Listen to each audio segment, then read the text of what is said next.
Welcome back to The Explainer. Today, we're diving into one of the absolute fastest rises in modern cricket.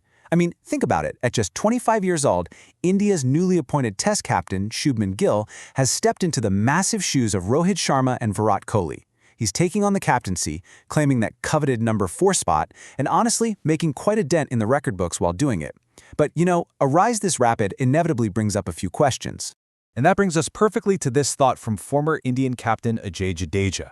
He recently made headlines when he called Gill the chosen one, saying, "You can imagine how extremely privileged he is, that's why he is getting all the advantage." Now this sets up a really fascinating central tension for us today. Is Shubman Gill simply a product of systemic privilege, a player just handed immense opportunities on a silver platter, or is he truly a once-in-a-generation talent who is undeniably earning every single accolade? Well, let's let the data tell the story.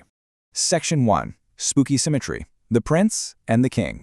To really understand Gill's trajectory, we have to look at his predecessor, Virat Kohli. The parallels at this exact point in their careers are almost supernatural. After exactly 138 international innings, both Gill and Kohli had registered exactly 16 international centuries. Furthermore, both men brought up that 16th century batting at the identical number 4 position while wearing the captain's armband. It's literally a statistical mirror image. But actually, it goes a step further. When we look at the total output at that exact 138 innings career milestone, the numbers prove Gill is actually slightly edging out the legendary Kohli. Gill sits at 5,670 runs with an average of 46.07, while Kohli was at 5,503 runs averaging 45.46. So Gill is not just matching his idol. Mathematically, at this specific snapshot in time, he is outperforming him. Moving on to Section 2, Shattering Legends, Edgbaston and beyond. Okay, so the consistency is definitely there. But what about the weight of his performances? To counter Jadeja's privileged narrative, just look at the recent Test series against England. 269.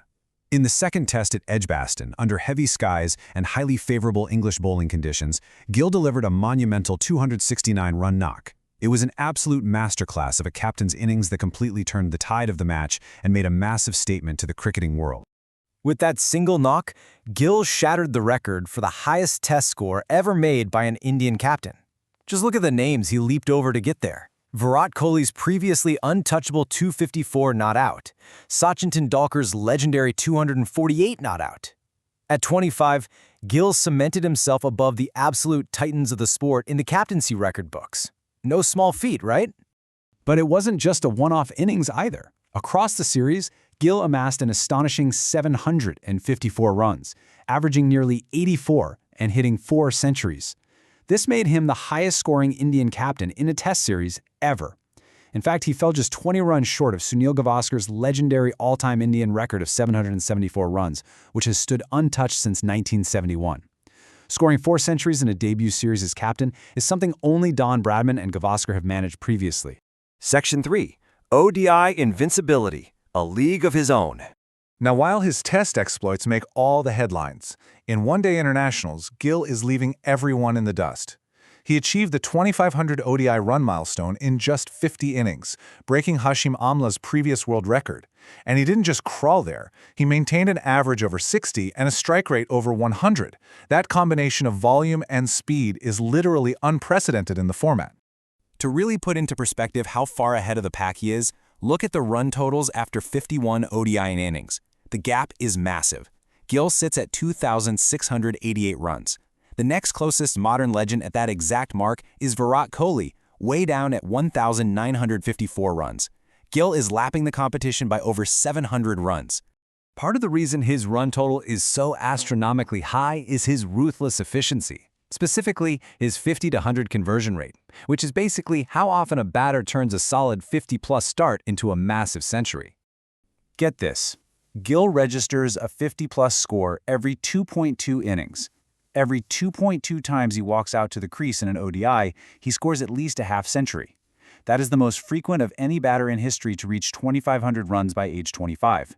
Once he gets in, he stays in, and he scores big. Every single time. Which brings us to Section 4, Modern Roadblocks, the race against time. However, despite these completely unbelievable numbers, Gill faces a unique threat to his legacy.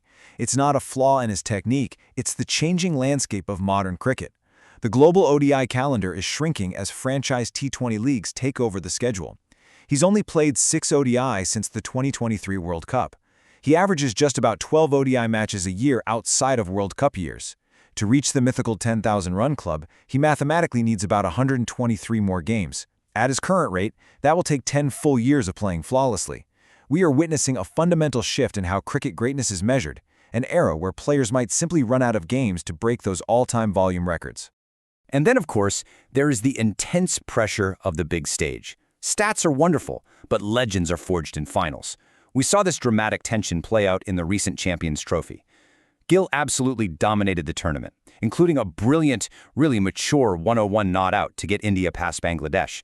But when it came to the ultimate decider final, he failed to perform. And that has definitely fueled the murmurs of an ICC final curse that continues to cloud his individual brilliance. So what does this all mean?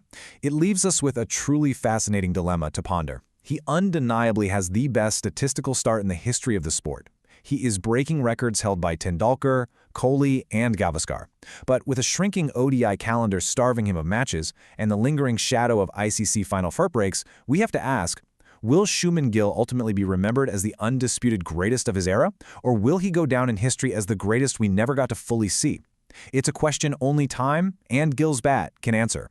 Thanks for hanging out with me for this explainer, and I'll catch you in the next one. Welcome back.